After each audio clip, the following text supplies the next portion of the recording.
박근혜 전 대통령이 구치소에 수감된 지 오늘로 나흘째인데요. 그곳에서 어떤 생활을 할까요? 이 얘기부터 나눠보도록 하죠. 장민정 앵커가 구치소의 생활을 짚어보도록 하겠습니다.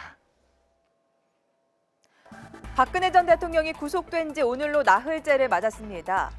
비교적 담담하게 수감 생활을 하는 것으로 알려집니다. 박 전 대통령은 서울구치소 여자수용동 1층 가장 구석에 있는 22호실에 수감됐습니다. 3.2평 규모의 방으로 예우 차원에서 67명이 함께 쓰던 방을 독방으로 개조했는데요. 다른 수용자 접촉을 최소화하려다 보니 바로 옆에 방 2개는 비우고 22호실 앞엔 가림막도 설치한 것으로 전해집니다. 오전 6시 반 점호로 하루를 시작해 식사는 구치소 식단을 따릅니다. 1,440원 상당의 구치소밥은 일식 3찬이 기본인데요. 어제 아침으로는 소고기 묵국과 소시지 볶음 등이 나왔고요. 저녁 식사에는 미역국과 김치 볶음 등이 제공됐습니다. 교정당국 관계자는 박 전 대통령이 식사는 다 못 먹지만 몸무게에는 큰 차이가 없다고 말했는데요. 일부 매체는 소화 장애 증세를 보여 음식을 많이 남긴다고 전하기도 했습니다. 휴일이라 변호인 접견이 허용되지 않은 어제는 홀로 독방에서 시간을 보냈습니다. 유영하 변호사가 영치품으로 넣어둔 책을 읽거나 TV를 봤을 것으로 예상되는데요. 구치소 안 TV는 저녁 시간대 뉴스를 빼고는 생방송이 아닌 방영 뒤 2, 3주 지난 녹화본을 틀어준다고 합니다.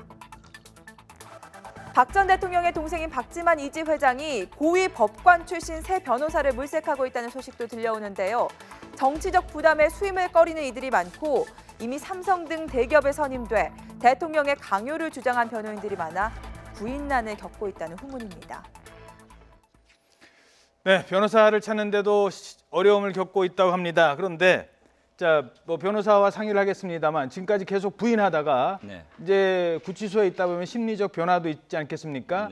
그러면 좀 일부 인정할 건 좀 인정하는 그런 전략으로 좀 바뀌게 될까요? 새로 변호사 선임하면 어떻게 보십니까? 그 대부분이 전망하건데 그렇지는 않을 것 같습니다. 박근혜 전 대통령이 청와대에서 나와서 삼성동으로 가면서 자택으로 가면서 했던 소리 얘기 있지 않습니까? 그때 보면은 진실은 밝혀질 것이다 이런 얘기를 했습니다. 그리고 특히 이번에 13가지 혐의 중에 뇌물죄가 가장 큰데 뇌물 액수가 너무나 큽니다. 그 부분에 따지면은 형량도 커지기 때문에 나중에 집행유예 나오기도 굉장히 어려운 부분도 있고 그리고 또 앞으로 이렇게 일관되게 부인하고 있는데 이재용 전 삼성 부회장도 곧 재판을 받지 않습니까? 7일 날. 그렇죠. 그때 보면은 이재용 부회장도 절대 대통령에게 절대 이런 한 푼 뇌물을 공유한 적이 없다 이런 얘기를 하고 있는데 그 재판과 같이 일맥상통하게 아마 본인도 계속 부인을 하고 있지 않을까 부인을 하지 않을까 이런 생각이 듭니다. 예, 알겠습니다.